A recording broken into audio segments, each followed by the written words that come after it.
name is Nguyen. I'm Associate Professor of Philosophy at Utah Valley University. Today I'll be reading my paper, Autonomy and Aesthetic Engagement, which was published in Mind in 2019. I'll just be reading the main text here, skipping the citations and the footnotes. If you want to get all those juicy details, you can find a free copy of this paper online at my website, objectionable.net. Autonomy and Aesthetic Engagement. Section 1. Introduction. There seems to be a deep tension between two aspects of our practice of aesthetic appreciation. First, the practice of aesthetic appreciation seems deeply cognitive. We seem guided by an interest in getting things right. We not only look at art, we investigate it. We form trial judgments and then we go back for more, rewatching and rereading to make sure we've caught all the details.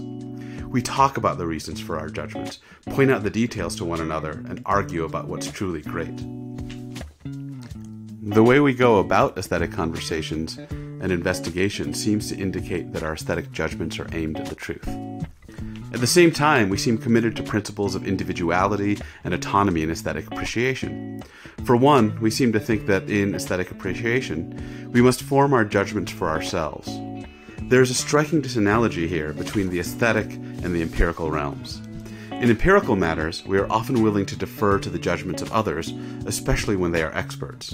For example, I trust my doctor and take whatever pills she tells me to take. But in aesthetic matters, we do not seem so willing to defer.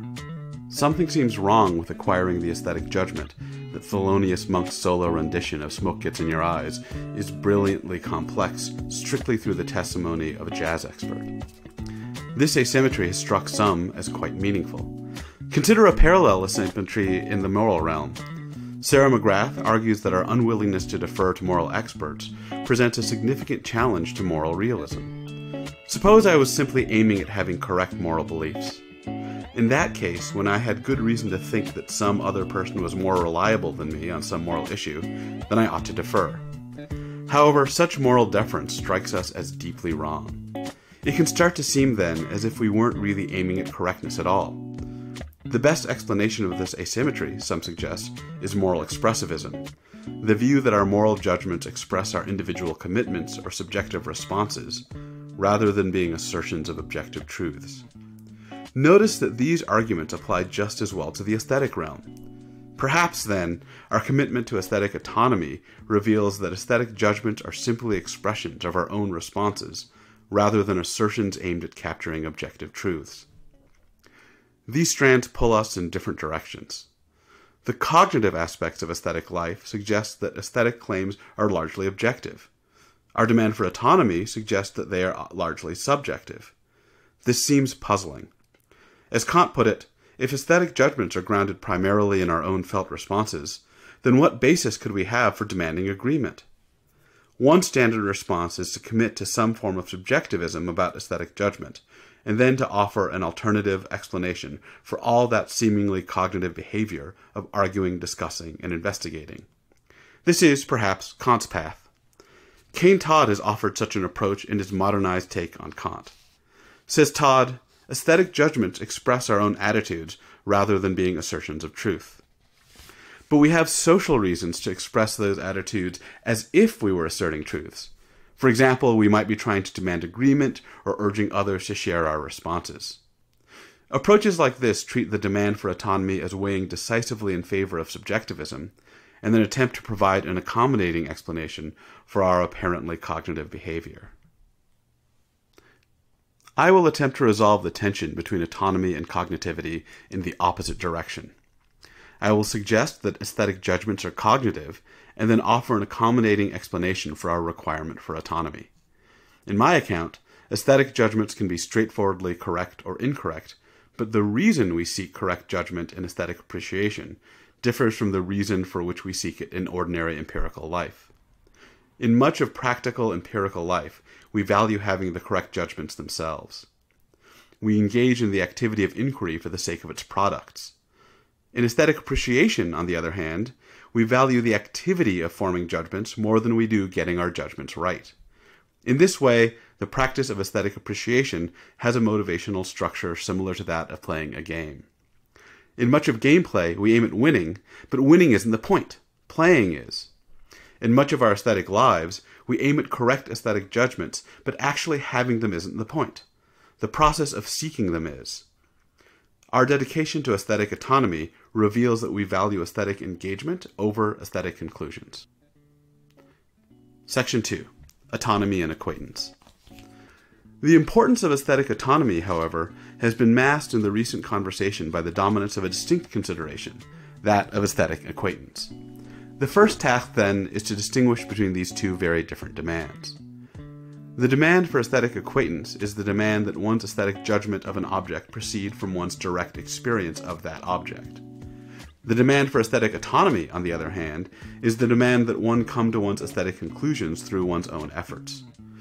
Aesthetic acquaintance asks that we experience the thing for ourselves, while aesthetic autonomy asks that we draw our conclusions for ourselves. And it is the demand for aesthetic autonomy, I think, that will prove key in understanding the value of aesthetic engagement.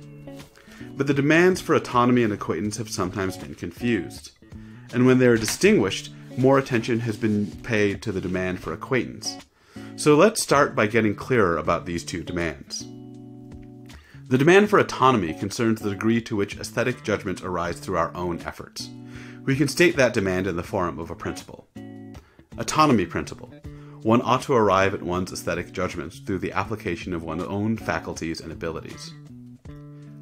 According to this principle, one ought to do one's own aesthetic thinking, investigating, interpreting, and the like.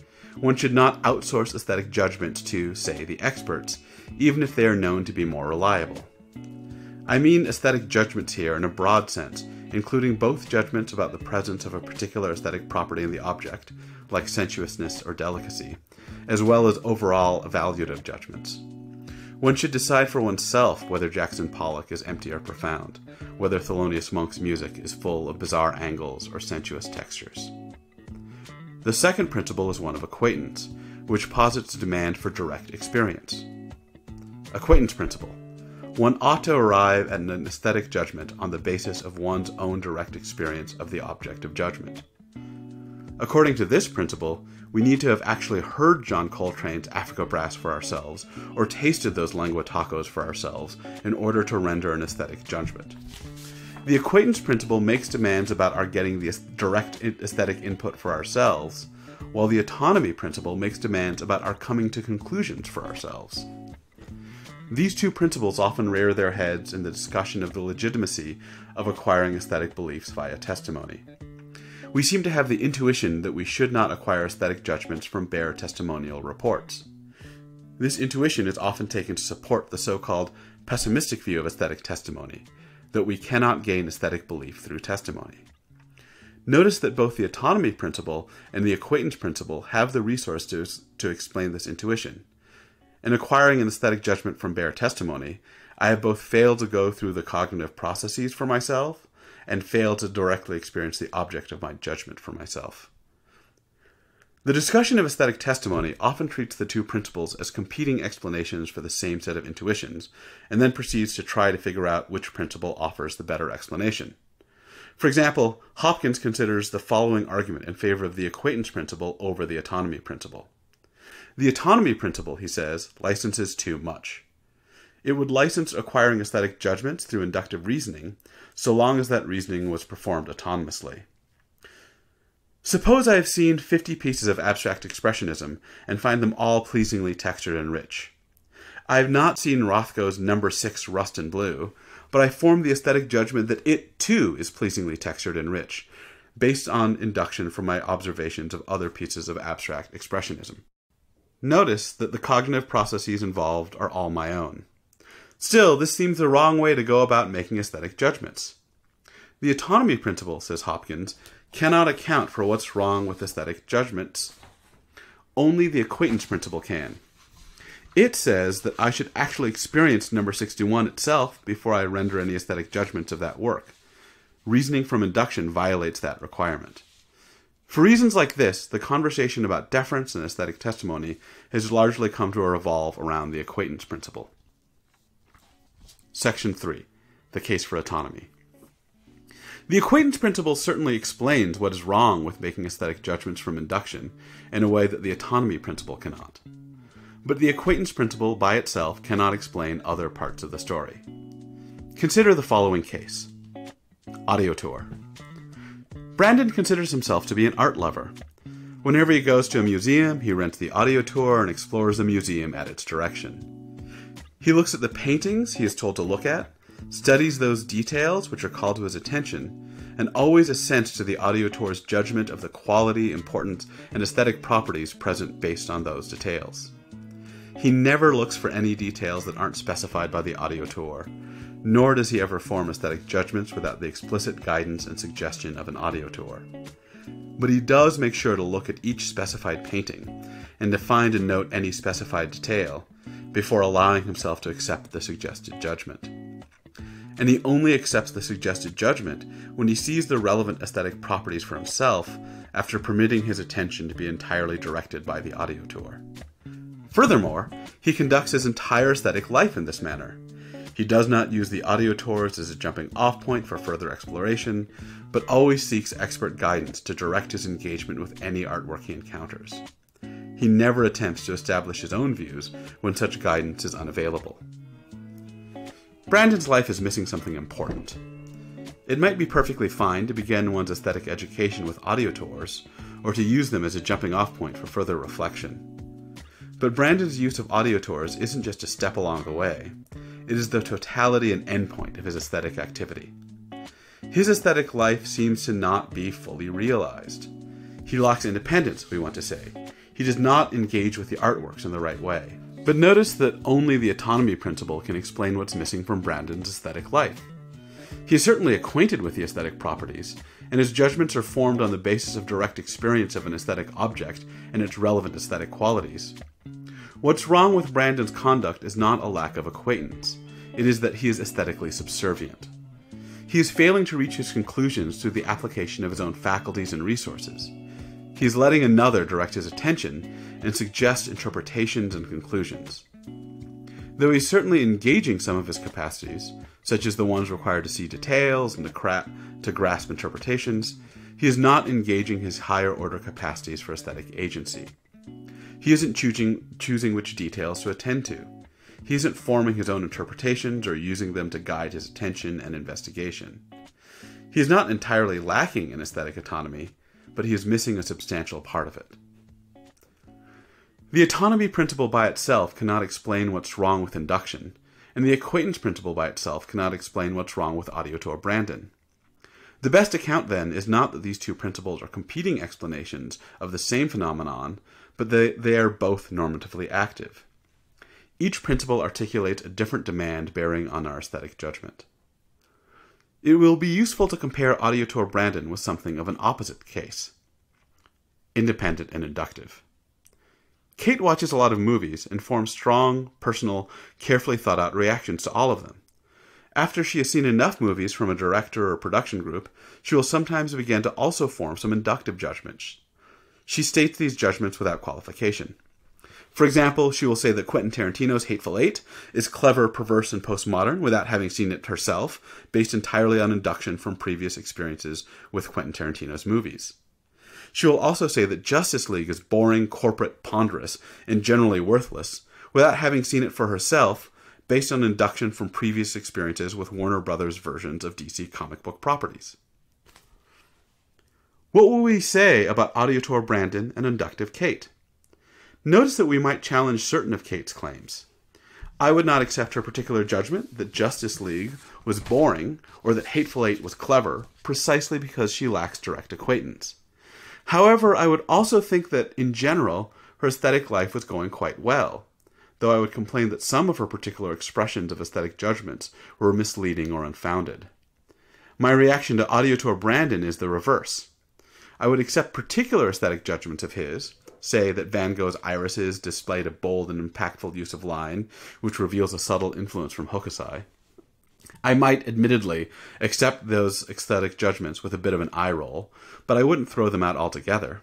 I trust Brandon to be a good conveyor of reliable aesthetic judgment, at least enough to allow his expressed judgments to direct my action and attention. However, I also think that Brandon is living a much more impoverished aesthetic life than Kate. If I were Brandon's friend, I would push him to make more judgments for himself, to let his attention roam in his own direction, not only to feel for himself, but to discover for himself the aesthetic intricacies of these artworks. If he said that he was afraid of getting something wrong, I would reply that getting all your facts in a row wasn't the be-all and end-all of aesthetic life. Inductive Kate, on the other hand, seems to be leading a rich and fulfilling aesthetic life, albeit one plagued by the occasional bizarre overreach. I might urge Kate to temper the exact wordings of her claims, but not to change the basic contour of her aesthetic life. Auditor Brandon, on the other hand, is fully entitled to the particular content of each of his claims, but he seems to be missing out on something much more galactic. I have suggested that the autonomy principle can help to explain the asymmetry between aesthetic and empirical testimony. But one might worry, the autonomy principle can't do all that explanatory work because it is, in fact, a general requirement for all agents in all domains. After all, shouldn't we always think for ourselves, direct our own attention, and come up with our own theories about the world? How could a general principle of agency account for the asymmetry between the aesthetic and the empirical? As a matter of fact, I do not think that we demand the same form of autonomy in both the aesthetic and empirical domains. Let's distinguish between two forms of intellectual autonomy, direct autonomy and indirect autonomy. To have direct intellectual autonomy over a given judgment, we need to grasp all the reasons, evidence, and considerations which support the content of that judgment for ourselves. To have indirect intellectual autonomy over a judgment, we can acquire that judgment through testimony from a trusted source, provided that we grasp the reasons for our trust. Indirect autonomy is the weaker requirement. We need only understand our trust in the external sources of our judgments, rather than understanding the contents of the judgments themselves. In our life with the sciences, the best we can hope for is indirect autonomy over most of the domains on which we depend. Contemporary science is so vast that no individual can hope to possess direct intellectual autonomy over all the scientific judgments which they must use. As Elijah Milgram puts it, the character of modern epistemic life is dominated by the hyper-specialization of expert domains. Non-scientists must trust the judgments of scientific experts without being able to understand those experts' reasons. And even among the specialists, each expert must depend on the judgment of other experts without being able to fully grasp the grounds for all those judgments for themselves. Doctors must trust the biologists, chemists and engineers behind their instruments. Nobody can understand all the fields of science on their own. The best they can do is to manage their trust in others with some degree of autonomy. We can now better articulate the key asymmetry. In empirical life, we demand only indirect autonomy, but in aesthetic life, we demand direct autonomy. There are, then, two different possible specifications of the autonomy principle. Direct autonomy principle. One ought to arrive at one's aesthetic judgments of an object through the application of one's own faculties and abilities, without the use of testimony. Indirect autonomy principle. One ought to arrive at one's aesthetic judgments of an object through the application of one's own faculties and abilities, including acquiring judgments about the objects through testimony, as long as the choice of testimonial sources arises through the application of one's own faculties and abilities. My claim is that in aesthetic appreciation, we demand the direct autonomy principle. We do not make the analogous demand in empirical scientific life. There, we only ask for the much weaker indirect form of intellectual autonomy. Why this difference? I will argue that it is because science and art appreciation have very different purposes. In art appreciation, we aim at making correct aesthetic judgments. But having correct judgment isn't the purpose of the practice. Our purpose is to engage in the activity of trying to make correct judgments. We shouldn't defer to aesthetic testimony because figuring it out for ourselves is the whole point. On the other hand, we demand indirect autonomy in empirical life because we significantly value getting things right, and that value often outweighs the values associated with doing things for ourselves. The account also suggests a larger picture, which might help to illuminate the complex relationship between the acquaintance principle and the various forms of the autonomy principle. Let me briefly sketch that picture. Suppose for the moment that we accept the common view that the acquaintance principle captures a constitutive feature of aesthetic judgment. In that case, we could understand the two principles as arising from different considerations. The acquaintance principle concerns what it is to be an aesthetic judgment, while the direct autonomy principle arises from our purpose in making aesthetic judgments. Let's call this the split-level view. It separates the norms involved into those arising from the constitutive level of explanation and those arising from the value level. The split-level view would resolve the seeming competition between the acquaintance principle and the direct autonomy principle. And it would explain why we think auditor Brandon is missing some of the point of aesthetic life, though we would allow that he is still engaged in aesthetic activity. He is not entirely outside the realm of aesthetic appreciation as, say, would be somebody that invested in paintings for economic reasons based on purchasing trends. He's in the right domain, but half asleep at the wheel. The split-level view strikes me as quite plausible, but I will leave it aside for further exploration. Section 4. What is the value of direct autonomy? Let's retreat to the more local claim to which I will devote the rest of this paper.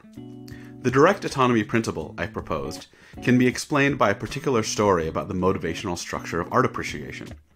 That the value of aesthetic appreciation lies in or arises from the processes of engagement involved in forming aesthetic judgments. Aesthetic engagement here includes our higher level cognition of aesthetic objects, searching for connections, rethinking interpretations, discovering affective resonances, and so on. It also includes low-level forms of engagement, such as perceptual engagement, actively shifting one's attention from one perceptual detail to the next, and then assembling those details into a larger structure.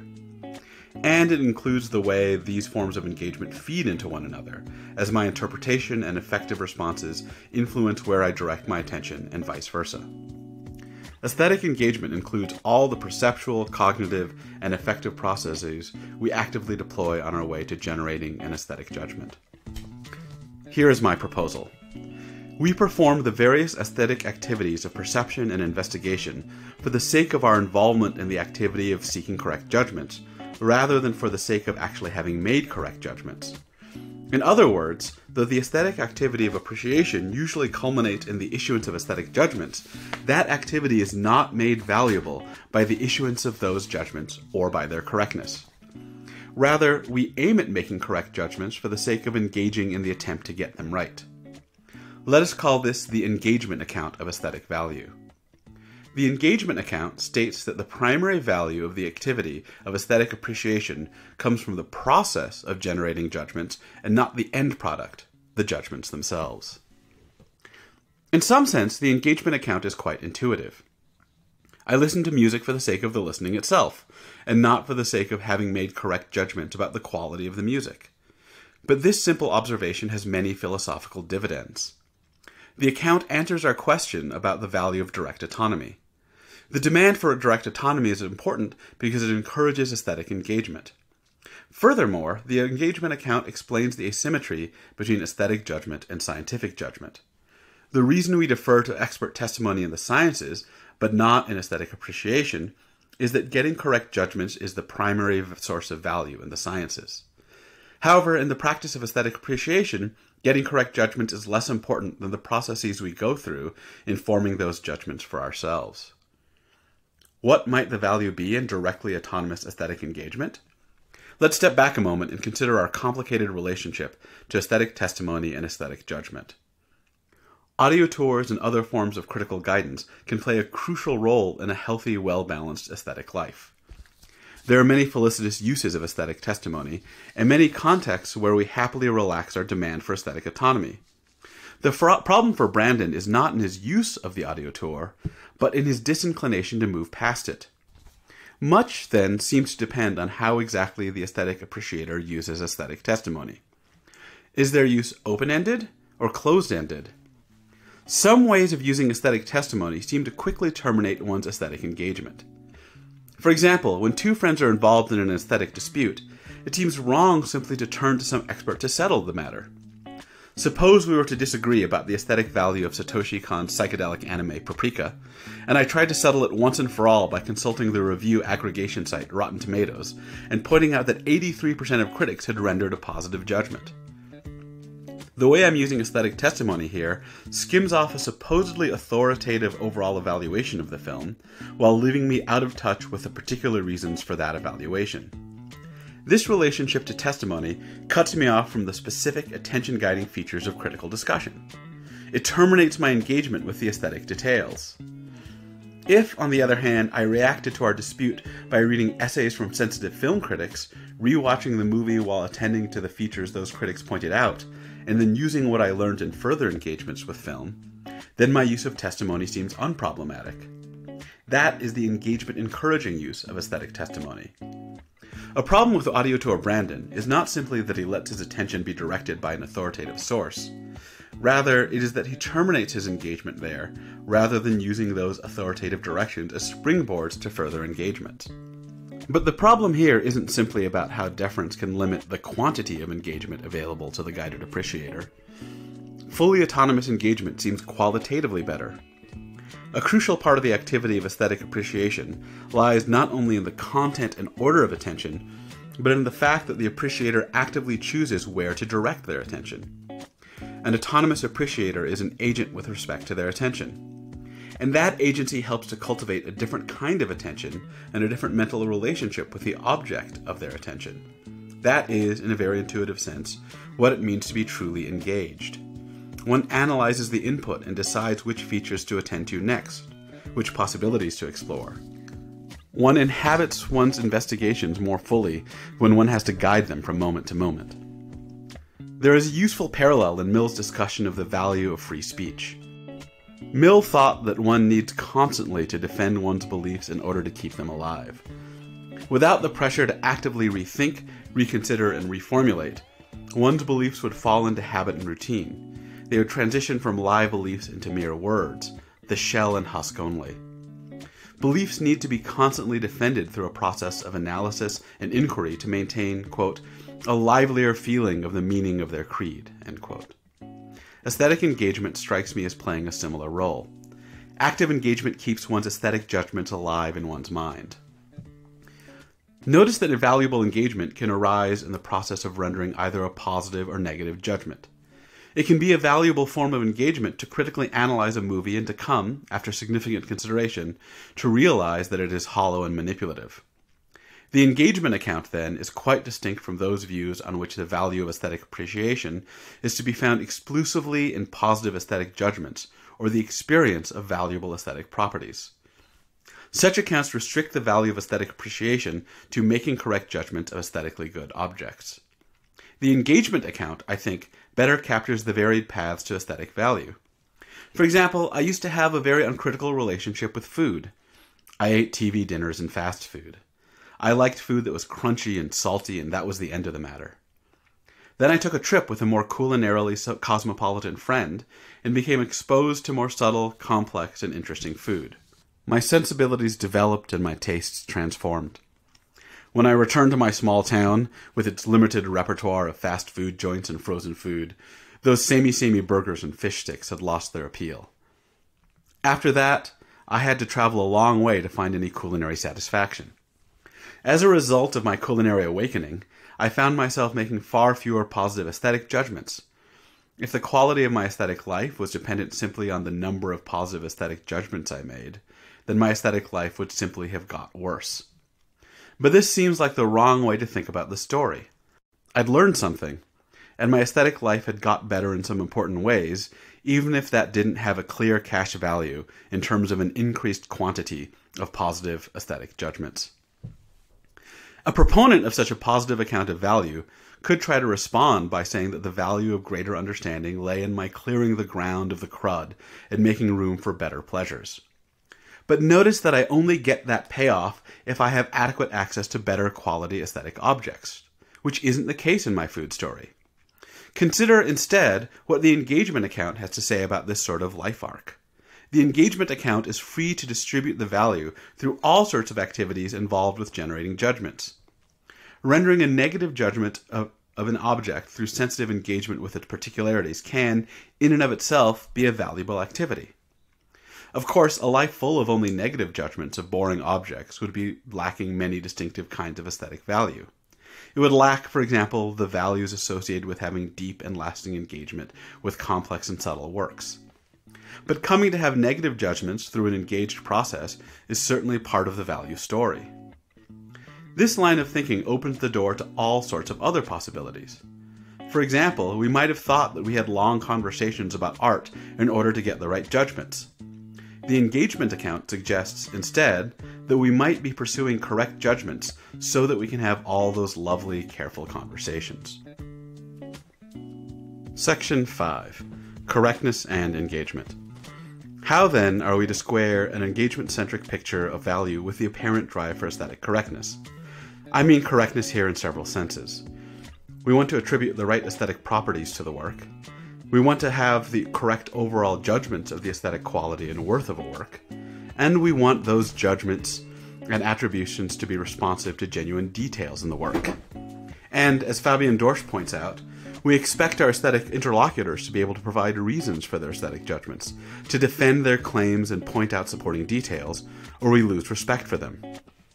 What's more, we don't simply stop when we have a pleasing response or interpretation of a work.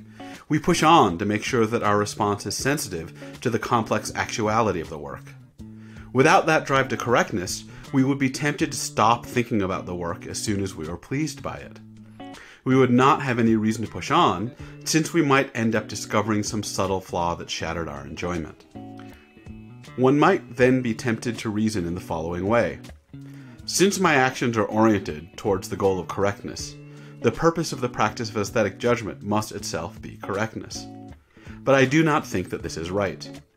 The goal at which we aim during an activity is not necessarily the same as our purpose for taking up the activity, nor is achieving the local goal the only possible source of value for an activity. Some people try to catch fish to achieve a certain meditative state of mind, and some people try to climb mountains for the sake of their health. I myself relax after a hard day of philosophy by doing some rock climbing. Notice that I pursue my larger purpose, relaxation, by focusing on a local goal, getting to the top of the rock. But it doesn't actually matter for my purposes if I really do get to the top. It only matters that in trying to get to the top, I manage to clear my head. This complex relationship between goals and purposes is, I think, easiest to see when they are formalized in games. In every game there is a goal. For simplicity's sake, let's say that the goal of a game is winning. There are two kinds of motivational states one might take towards gameplay. First, one might play the game for the sake of the value of winning or what follows from winning. Call this achievement play. Second, one might take on the goal of winning for the sake of the activity of trying to win. Call this striving play. We can find evidence of striving play in many of our game-playing practices. First, consider our long-term manipulations of our capacity to win a game. When I play board games with my spouse, we both try our best to win. But so long as our matches are close and exciting, we will avoid, say, reading strategy guides on our own. We are trying not to outpace each other. If one of us becomes significantly more skillful than the other, then the contest would lose its savor. This reveals that we are striving players and not achievement players. Winning is not the point for us. We each pursue winning locally during the game itself, but in the long term we manipulate our abilities not for the sake of maximizing our wins, but for the sake of the quality of the struggle. Next, consider what we might call stupid games. A stupid game is one where the best part of the game is losing, but failure is only fun if you are actively pursuing the win. Examples of stupid games include Twister, the children's game of telephone, and many drinking games.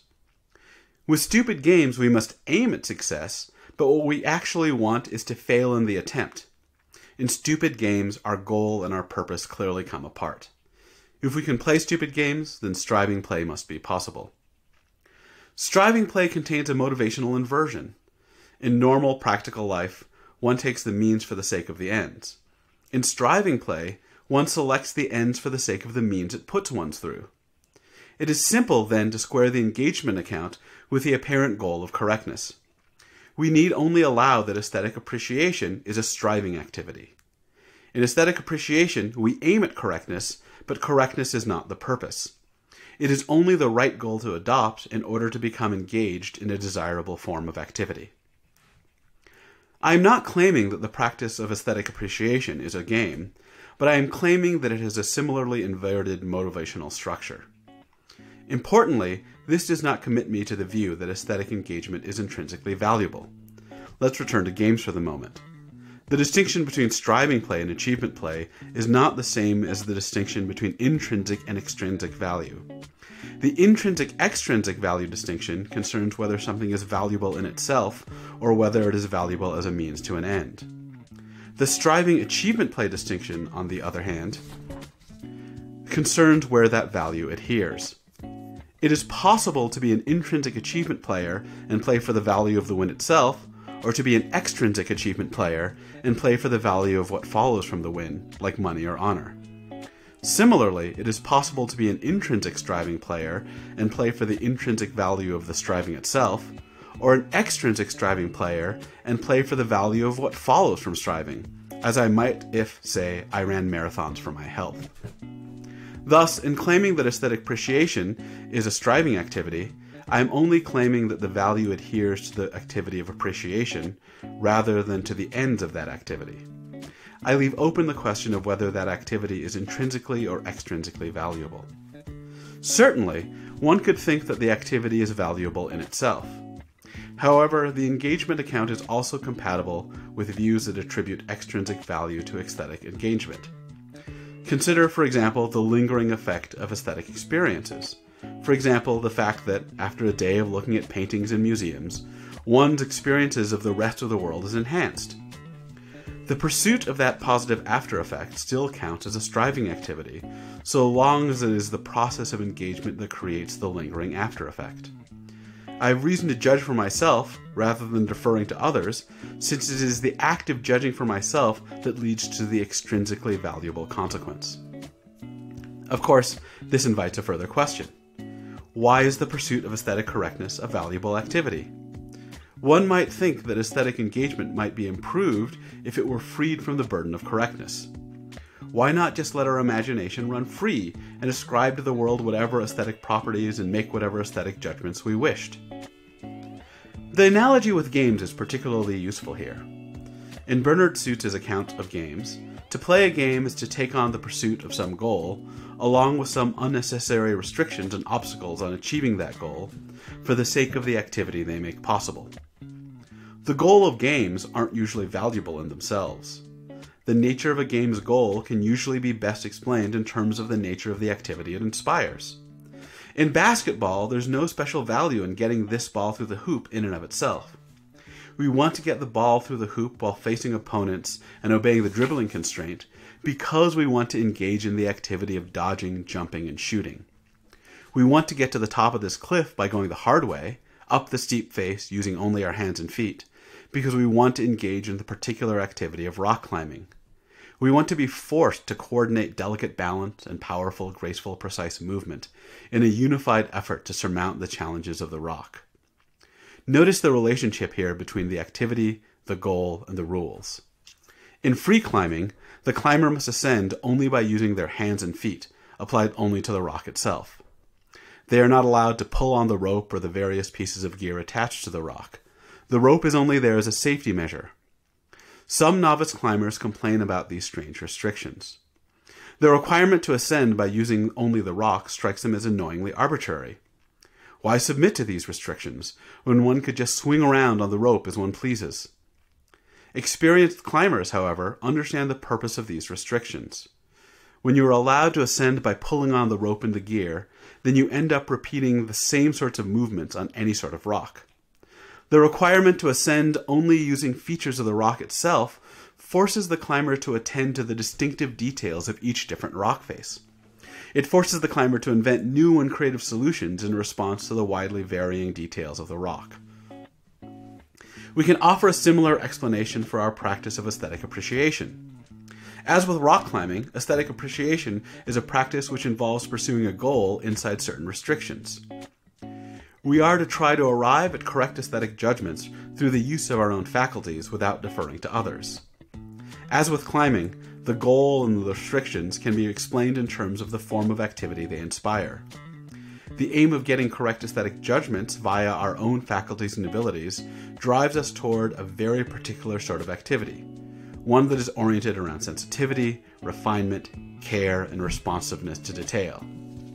If my aesthetic activities weren't oriented towards getting it right, I would be free to imagine and impose as I please.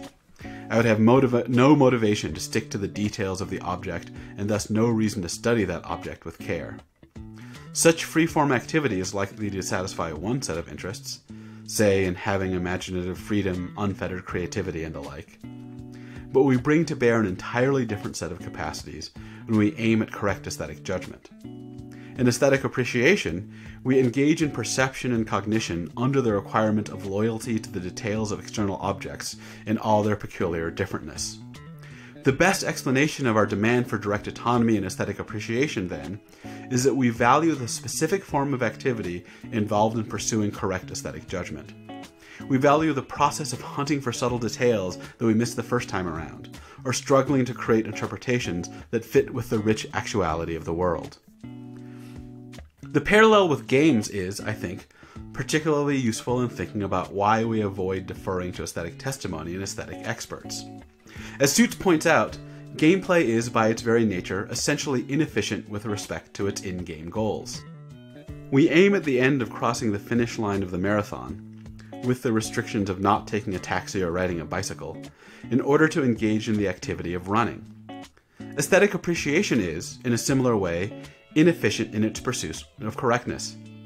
If we thought the goal of aesthetic appreciation was correctness, then we would be interested in maximally efficient pathways to that goal, such as being guided by experts or acquiring beliefs through testimony. We refuse to defer precisely because that restriction drives us towards a particular form of valuable activity. The aesthetic appreciator who defers to testimony, then, is making the same mistake as the marathon runner who takes a taxi to the finish line. They mistakenly take the local goal for the purpose of the activity and thereby miss out on the real value. Their shortcut defeats the whole point. The parallel structure will be even clearer if we consider more overtly intellectual games. When I am reading a certain sort of traditional mystery novel, I am trying to figure out who the culprit is ahead of the big reveal. Notice a few things about the activity of puzzling through a mystery novel. First, there is a correct answer to my questions. Second, I don't value knowing those answers simply for the sake of the knowledge itself. Otherwise, I would turn to the last page or read the spoilers on Wikipedia, thus saving myself the time and effort of actually reading the book. Third, the inverted motivational structure of striving explains why I don't simply look up the answers online. Puzzling through a mystery novel is a striving activity. We chase the right answers by inefficient means for the sake of the struggle. The practice of aesthetic appreciation involves a similarly inverted value structure. We make our judgment autonomously because deference to another would be like flipping to the end of the book. We now have an explanation for the so-called pessimistic intuitions about aesthetic testimony. Why does it seem so wrong to us to acquire aesthetic judgments through testimony? It isn't because we cannot transmit aesthetic knowledge through testimony. Rather, it is because getting that knowledge through testimony would defeat the whole point of the exercise. Notice, too, that the engagement account has the resources to explain the complexities of our variable willingness to use testimony from aesthetic experts. For example, we seem willing to use expert testimony to give us recommendations about what movies to watch and which restaurants to try, but we seem unwilling to defer to their expertise in forming our own judgments. This is nicely explained by the engagement account. Experts are good guides to the sorts of objects that can sustain a long, involved, and satisfying engagement. So when we trust their recommendations and pay attention to what they recommend, we are more likely to have such engagements. But if we defer to their judgments rather than coming up with our own, then we will skip over the very process of engagement which we value. The best way to use testimony to foster quality engagement, then, is to use testimony as a guide for where to devote our attention, but not as a substitute for the ensuing process of judgment. The engagement account can also explain another asymmetry, which has been called Kant's problem of aesthetic testimony. Suppose I have listened to Migos' Atlanta trap classic, Culture, a handful of times and found it repetitive and dull. Then my musically sensitive friend and trusted confidant tells me that it is, in fact, a revolution in rap because of how it displays its rhythmic patterns to create new kinds of musical space, and that I've missed its subtle but profound groove. This gives me a reason to listen again and reconsider my judgment. As Hawkins puts it, we take contrary aesthetic testimony to be capable of inspiring doubt, to give us reason to reconsider something. but I will not, of course, simply adopt my musically sensitive friend's judgment outright. Here is the problem. What force could aesthetic testimony have that it could provide negative weight for inspiring doubt, but at the same time fail to provide a positive basis for deference? As Karen Gorodetsky and Eric Marcus put it, Kant's problem is how to thread the needle between doubt and deference. It looks as though any explanation which can ground the doubt from testimony will also force us to defer to contrary judgments when the source is sufficiently expert. Gorodetsky and Marcus offer a complex Kantian solution for threading that needle. But the engagement account offers us a different and considerably simpler solution. We have sculpted a practice of aesthetic appreciation with norms set to drive us towards greater engagement. We permit testimony to raise doubt because adopting that norm will drive us toward greater engagement. The norms will generate reasons to look again and increase the likelihood of paying attention to works that can sustain deeper engagement. But we don't permit deference to testimony in forming our judgment because that would cut off any deeper engagement. The norm that permits doubt from testimony is engagement enhancing, but the norm that permits deference to testimony is engagement terminating. The permission to doubt from testimony, but the prohibition on deference to testimony, are good norms to have because, together, they sculpt the practice of aesthetic appreciation in a way that supports greater engagement. Importantly, the engagement account is intended only as an analysis of the practice of aesthetic appreciation. There are other practices in the aesthetic domain with other purposes to which the engagement account does not apply. Consider, for example, the practice of art history. Art history is oriented towards the generation of correct historical facts. It is, therefore, not a striving activity. Thus, the account I've offered can explain the practice-dependent variability of our demand for strong autonomy. When my friends and I are in a museum talking about the absence or presence of gracefulness in a particular painting, we ought not defer to the judgments of others. On the other hand, if I'm an art historian and I am trying to track the movement of a particular style through various places, I sometimes ought to defer. The reason we hold fast to the direct autonomy principle in the appreciation case, but not in the art history case, is that we are invoking different practices with different purposes. The value in art appreciation lies more in the process of judgment than in having correct judgments. Art historians, on the other hand, are more interested in the correct judgments themselves. These different purposes indicate different norms of autonomy. Section 6. Conclusions. One might then ask why we are expending all this effort on such an odd pursuit. Why spend all this energy cognitively struggling over paintings and not over, say, solving world poverty? If we don't care about the correctness of aesthetic judgments, ought we not to get our cognitive kicks where it might be of some use to the world? Consider a parallel worry concerning games. Thomas Hurka argues that the value of playing games comes from their difficulty. Thus, so long as we're not in utopia, it will be better to do things that are both difficult and instrumentally good. For example, if playing chess and working to cure cancer are both equally difficult, then the latter is to be preferred, for it is both difficult and useful. Hurka's conclusion, I think, misses much about the special value of games. The right response to Hurka is that the value of games lies not only in their difficulty, but in the experiential quality of that difficulty, in whether the struggle is interesting, dull, or fascinating. Games are special because, in games, we are significantly freer to shape the nature and demands of the tasks to suit us. In ordinary practical life, our instrumental engagement is significantly constrained by the goal and the inflexibility of the world. The world can render our pursuits exhausting, dull, and full of miserable grinds. The search for scientific truth, for example, might involve some incredibly satisfying intellectual epiphanies, but the nature of the world means that it will also involve a lot of mucking about with spreadsheets, fixing instruments, and digging through the hard soil under the brutal summer sun. Chess, on the other hand, is a practical activity optimized for the pleasures and satisfactions of cognition. The nature of its goal and the logic of its mechanics shape a very particular practical environment, one that has been made specifically for our cognitive delight. In ordinary practical life, we must bend ourselves and desperately try to fit our abilities to the practical demands of the world. In games, we can design a practical world to fit our abilities and our inclinations. Something similar is true, I suggest, with the arts. The activities and states involved in rendering aesthetic judgments, For example, investigation, sensitivity to perceptual and cognitive details, interpretation, empathy, are also instrumental resources. In ordinary practical life, our use of these resources is beholden to the instrumental demands of the world. The arts, on the other hand, are precisely where we can mold the object of judgment, and also pick the constraints on how we are to judge those objects, in order to shape the activity of deploying these instrumental resources to our own satisfaction. I hope it is clear by now that the demand for direct autonomy isn't unique to aesthetic appreciation. We should expect demands for indirect autonomy to dominate in practices oriented towards the value of correctness itself, the empirical sciences, history, and the judicial system. We should expect demands for direct autonomy to dominate in those practices oriented towards the value of engagement in a process, aesthetic appreciation, but also games, exercise, education, and more.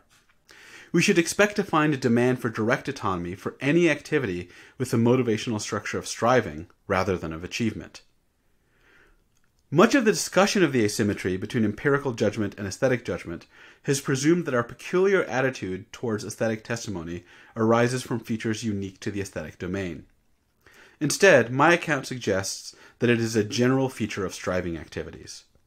Aesthetic appreciation is one type of striving activity, but there are others. And there are non-striving approaches to the aesthetic as well. This explains another asymmetry, why we are more willing to use aesthetic testimony in art historical contexts, but less willing in art appreciative contexts. An account that made autonomy a necessary part of any aesthetic judgment would not be able to explain that secondary asymmetry. The engagement account, however, has a tidy explanation. Art appreciation is a striving activity, but art history is not.